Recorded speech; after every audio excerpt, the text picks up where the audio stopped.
Hai semuanya, kami dari kelompok 9 akan menceritakan serta mendiskusikan kasus pembulian yang terjadi di Cilacap, yang dimana pembulian tersebut merupakan sila kedua dari Pancasila. Hak asasi manusia. Menurut Undang-Undang Republik Indonesia Nomor 39 Tahun 1999 tentang hak asasi manusia adalah seperangkat hak yang melekat pada hakikat dan keberadaan manusia sebagai makhluk Tuhan yang Maha Esa dan merupakan anugerahnya yang wajib dihormati, dijunjung tinggi, dan dilindungi oleh negara, hukum, pemerintah, dan setiap orang demi kehormatan serta perlindungan harkat dan martabat manusia. Definisi bullying. Bullying merupakan segala bentuk penindasan atau kekerasan yang dilakukan dengan sengaja oleh satu orang atau sekelompok orang yang lebih kuat atau berkuasa terhadap orang lain, dengan tujuan untuk menyakiti dan dilakukan secara terus-menerus. Ini adalah salah satu kasus bullying yang ada di Indonesia. Bersumber dari Liputan 6, Cilacap, Jawa Tengah, telah menetapkan 2 tersangka dalam kasus perundungan siswa SMP negeri di Kecamatan Cimanggu yang viral di media sosial. Berikut kronologi terungkapnya kasus bully siswa SMP di Cilacap yang mengguncang halayak ramai.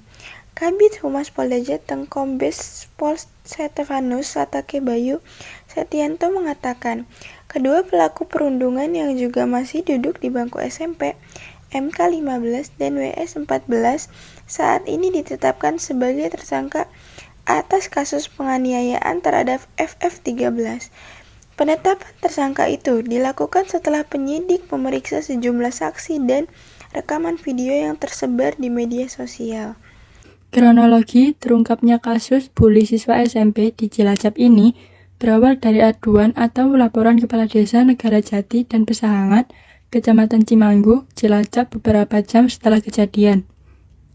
Laporan itu kemudian ditindaklanjuti Polresta Cilacap dengan menangkap MK dan WS. Selain 2 pelaku, Polresta Cilacap juga mengamankan 3 saksi mata untuk dimintai keterangan.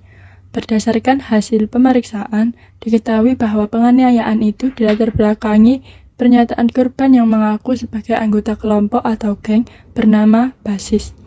Pelaku merasa tersinggung dengan pernyataan korban hingga melakukan aksi bully disertai penganiayaan. Akibat dari penganiayaan itu, korban yang berinisial FF yang berusia 13 tahun pun mengalami luka-luka hingga harus menjalani perawatan dan operasi di RSUD Margono, Sukarjo di Purwokerto, Banyumas.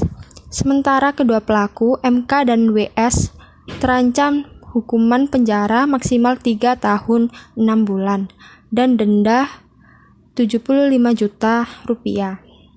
Berikut adalah saran yang bisa dilakukan, yaitu untuk mencegah kasus pembulian yang ada. Pendidikan mengenai pentingnya menghormati orang lain, memperlakukan orang lain dengan baik, dan menghargai perbedaan individu harus dimulai dari usia dini. Sekolah dan sekeluarga harus bekerja sama dalam memberikan pemahaman yang kuat mengenai nilai-nilai. 2. Membangun lingkungan inklusif. Mengadopsi pola pikir yang menerima perbedaan, baik di sekolah, tempat kerja, atau masyarakat umum, merupakan faktor penting dalam mencegah pembulian.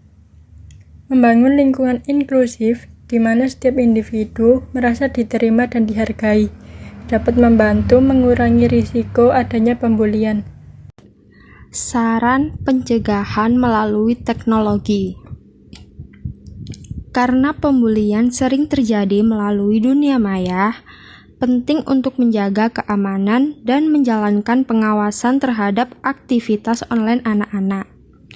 Orang tua dan guru harus memastikan bahwa anak-anak mereka memahami resiko yang terkait dengan penggunaan media sosial dan memberikan arahan yang jelas mengenai aturan penggunaan yang aman dan etis.